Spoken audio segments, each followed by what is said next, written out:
I thought we got better every day we practiced, that we had an opportunity.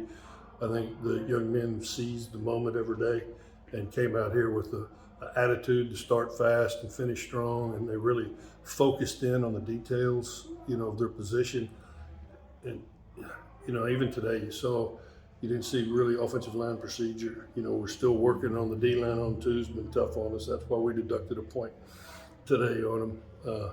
But the defensive line. Let's just start with the defense. The whole D line is just still, it exceeds expectation every day athletically. Effort, and the new coach there, Michael Smith's really done a good job of bringing it out in them.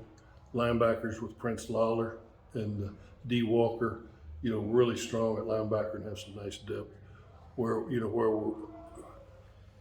D Williams was the only returning veteran in the secondary, but we've got some very athletic corners, and they're not afraid to hit. You saw them today.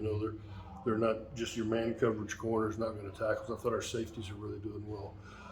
Offensively, the offensive line is really young. We lost the 4 starters in the offensive line, and that's what's hard on the offense now is our D line's so good, and we're trying to get those young guys ready to go.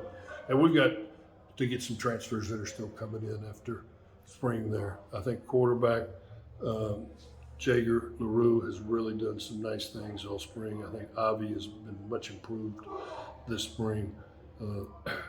Zodak Dinkelman, you saw his arm that he has today. Eric Rodriguez, Neller, Billy, Coach Reebok's got some tough decisions there. And at wide receiver, I think we've got a lot better out there.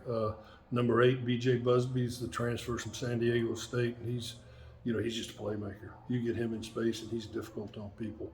And Tyron Carrier's done an amazing job at receiver. So, our O-line coach, I'm so lucky. Our O-line coach now is Ronnie Van Clark, who was my O-line coach at Rice. He was Louis Perez's O-line coach in the XFL. He's been with the Tennessee Titans, Buffalo Bills. To attract an offensive line coach with that type of experience has been a miracle too. And it's amazing how fast we all mesh together. You lose coaches and you're nervous, then you really think you replaced them with possibly, a little better, more knowledgeable, a little more highway. So I'm pleased. I'm walking off this after this spring game really pleased. And the greatest news is we stayed healthy.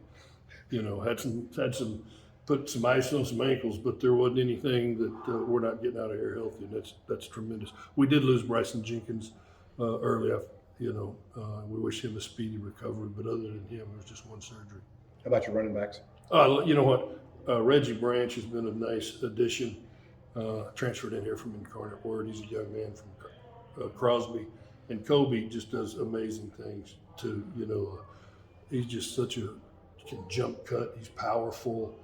And EJ didn't go through spring with his toe, and JT's on the track team still setting records. So those guys will be back, and we'll continue to. We're going to continue to recruit. We expect after everybody springs up, there's going to be some guys that can help us looking for a new home. Another thing is the kids are doing well in the classroom because finals are coming up. Yeah, you have to. That's part of the deal. Well, there's a lot of kids that didn't play today because they're not where they need to be academically. So I took them out of spring. And just told them, get your grades up, you can play football again. But you have to be serious about your academics. Is it harder this spring compared to last year because of the move up, or is there a jump step in the air? No, I don't think it's harder at all. It's actually, from a scholarship standpoint, to be easier to manage than when you're trying to stack so much aid and find different ways to do things. I think the kids are excited about the move. I think it's a good move by the entire university, just not athletically. I think it changes the optics and perception of Texas A&M-Commerce. We're a Division I institution. September 1st can't get here quick enough. Yeah, I tell you what's amazing. We're picking up equipment Monday. We're doing exit interviews. Then we're all on the road recruiting. It never stops. And then we go into camps, and then we'll blink and it'll be here. 2 days will be here. It wasn't even 2 days anymore. Camp will be honest. You like your schedule? I do. It's, I tell you, you look at Sam Houston on there, and they're the measuring stick of what we have to become. So I'm really excited that they're on there. I'm excited. We got a lot to learn. But I hadn't been in the South in a long time, so we got a lot to learn about McNeese and Northwestern and, different schools. We're getting their video now and making sure we're just not going in, uneducated and uninformed about what we're dealing with. Plus the two Tennessee schools.